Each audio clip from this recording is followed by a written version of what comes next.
Alright, welcome ladies and gentlemen to this isn't really a tutorial, but it's a breakdown, which is basically a tutorial. Anyway, you'll learn from this video. That's all you need to know. I'm gonna just be going, basically frame by frame through my animation and telling you why it looks like this. And if you haven't watched the video on the animation, you should probably do that. Drop a like as well. But here it is. It does a little flip, release, and then a web zip. It's pretty simple, but you guys can learn a lot from this.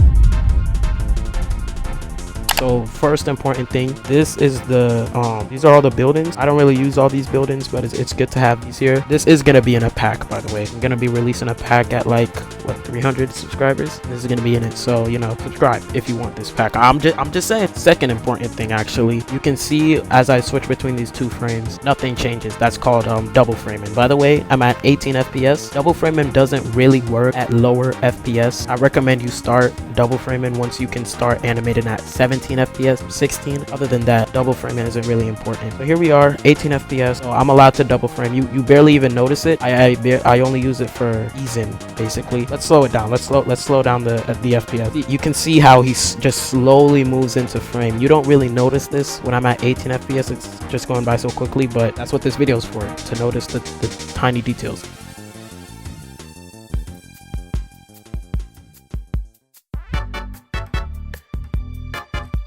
We've just gone through double framing, which is very important if you want to create ease. Here we have the flip. This is also an example of easing. Easing is everywhere. I mean, even me talking right now, my mouth is easing. Whoa, pause. Like anything you do in your day-to-day life, it has ease into, unless you're a robot. Unless you're a robot, everything you do is like stiff, robotic, because you're a robot. But you're a human being, I hope. Like this little flip I'm doing right here, you can see how he slowly gets into the curl in motion, instead of just instantly skipping from here to here. That's robotic. We had a couple frames in between. Same with him coming out of the flip. The hands, the feet are very important. If you watch the animation in slow motion, you can see I put physics in the feet. The way the feet move are very important, because that's one thing that's commonly overlooked. You can see how it goes up and then stops at this point right here, and from that point, this bottom part of the feet start going down. So if you look, it goes boom, goes up, and then it curls back like a loop.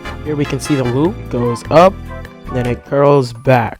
You can also see some more double framing here just for easing. Let me show you what it would look like without the double framing, actually, so you can get an idea of how important it actually is. So this is what it would look like. See, it just instantly goes into a swing. That's me personally, my brain can't even process that. That's why we add ease in frames. This part, I just randomly move the limbs around, give the impression that air is blowing on top of him, or air is like working against him. As we can see here, he blows up a little. He's moving in the wind. I don't know how I did that. I genuinely did it by mistake, but it does make the animation look a lot better. These frames were kind of rushed. I'm gonna be completely honest. I did rush these frames a little bit, but I think they turned out fine, because if you look at the onion skin,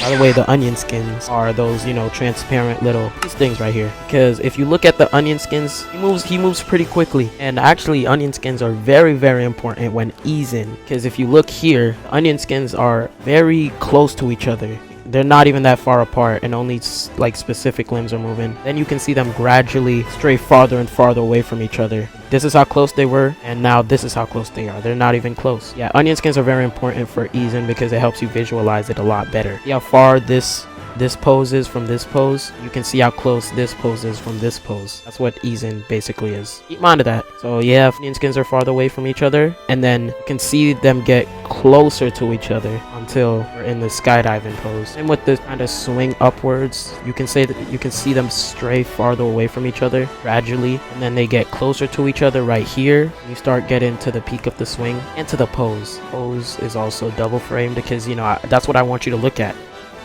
It freezes there for a minute. Even the buildings freeze. It's like you go in slow motion. And then they stray farther and farther away from each other. I guess this video is just more of an easing tutorial than anything. But something also important I might need to add is the web. This is what I see most people fail on. And I'm not saying I'm a pro at web swinging. I've had my ups and downs.